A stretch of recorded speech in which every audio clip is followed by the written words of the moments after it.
အားလုံးပဲမင်္ဂလာပါခင်ဗျာကျွန်တော်ကတော့ရွှေတဘုံမြတောင်မမို့ကဗေဒင်ဆရာထူအောင်လည်းဖြစ်ပါတယ်ဒီနေ့မိတ်ဆွေတို့ကိုပြောပြပေးသွားမယ်အကြောင်းအရာကမိတ်ဆွေတို့ဘဝမှာ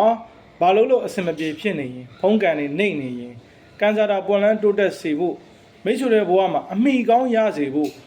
လွန်ခဲ့တဲ့အနှစ်20ကျော်ကအဘမင်းကပြောပြခဲ့တဲ့အမိကောင်းကိုတွေ့အောင်ရှားဆိုတဲ့ရရနီလန်းကိုကျွန်တော်အခုမျှဝေပေးသွားမှာဖြစ်ပါတယ်ဒါကဘာလဲဆိုတော့ကိုကသူများလို့ငွေမရှိဘူးအဲ့တော့တကူဩဇာအာဏာမရှိဘူးအဲ့တော့ဘဝရဲ့အခက်အခဲတွေကိုဖြေရှင်းတဲ့အခါမှာငွေရှိရင်ရှိမရှိရင်တကူဩဇာရှိမဟုတ်ရင်ပညာရှိစသည်အပြင်အဲ့ဒီလိုရှိရင်တော့မိမိတို့ရဲ့အခက်အခဲတွေကိုဖြေရှင်းတဲ့အခါမှာပြည်လဲစေပါတယ်တော့ဒါကိုတော့အဘမင်းကဘာပြောလဲဆိုတော့တက်လုံလို့ခေါ်ပါတယ်မိမိမှာတက်လုံမကောင်းရင်တက်လုံအားနည်းနေရင်ဘဝရဲ့အခက်အခဲအကျက်တဲတွေကိုဖြေရှင်းဖို့အတွက်ကျွန်တော်တို့နောက်နေပါတယ်ကြံ့ကြပါတယ်လိုရင်ဆန္ဒတွေမပြည့်စုံပါဘူးဒီတော့ကျွန်တော်တို့တက်လုံတွေကောင်းမှုလိုတယ်တက်လုံတွေရှိရင်ရှိတက်လုံတွေမကောင်းဘူးဆိုရင်လည်းအခုကျွန်တော်ပြောတဲ့အမိကောင်းကိုတွေ့အောင်ရှာလိုက်ပါအမိကောင်းကိုတွေ့အောင်ရှာတဲ့ရရကိုပြုတ်လုပ်လိုက်ပါဒါကဘာလဲဆိုတော့စီးပွားရေးတွေလူမှုရေးတွေငွေရေးကြေးတွေစသည်အဖြစ်အဆင်ပြေသွားမယ်အောင်မြင်သွားမယ်ဘဝတစ်လျှောက်လုံးစီးပွားတက်လာမယ်ရရနီလန်းလေးဖြစ်ပါတယ်အဲ့တော့နောက်ဆုံးကတော့ဘဝတစ်လျှောက်လုံးစီးပွားတက်လာမယ်စီးပွားတရိပ်ရိပ်တိုးတက်လာစေမယ်ရရနီလန်းဖြစ်ပါတယ်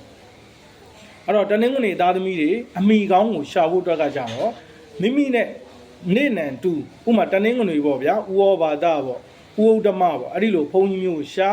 အဲ့တော့အသားရောင်ကလည်းမိမိကအဖြူဆိုရင်အသားဖြူတဲ့ဘုန်းကြီးကိုရှာ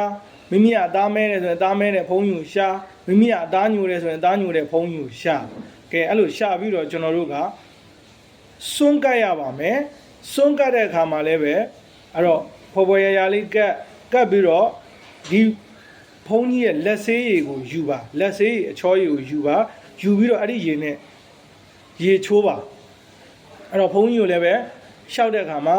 တပည့်တော်တော့ယာတပံအလူတကာအဖြစ်ဒါမှမဟုတ်အလူတကာမအဖြစ်တတ်မှတ်ပါလို့ပြောပြီးတော့ရှောက်ပါအဲ့တော့ကိုက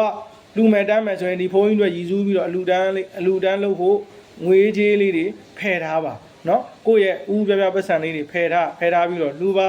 အဲ့တော့တနင်္လာသားသမီးတွေဆိုရင်လည်းပဲဟလာဥကောတလာတို့အဲ့ဒီလိုမျိုးပေါ့ကိုကအသားရောင်ကညိုတယ်ဆိုရင်ညိုတဲ့ဘုန်းကြီးကိုရှာကိုကအသားရောင်ကဖြူတယ်ဆိုရင်ဖြူတဲ့ဘုန်းကြီးကိုရှာအဲ့ဒီလိုအမိကောင်းကိုတွေ့အောင်ရှာလိုက်တာနဲ့မိတ်ဆွေတို့ဘဝမှာအခက်အခဲအကျက်တဲတွေကိုပြည်လည်စေပါလိမ့်မယ်မိတ်ဆွေတို့ရဲ့တက်လုံတွေ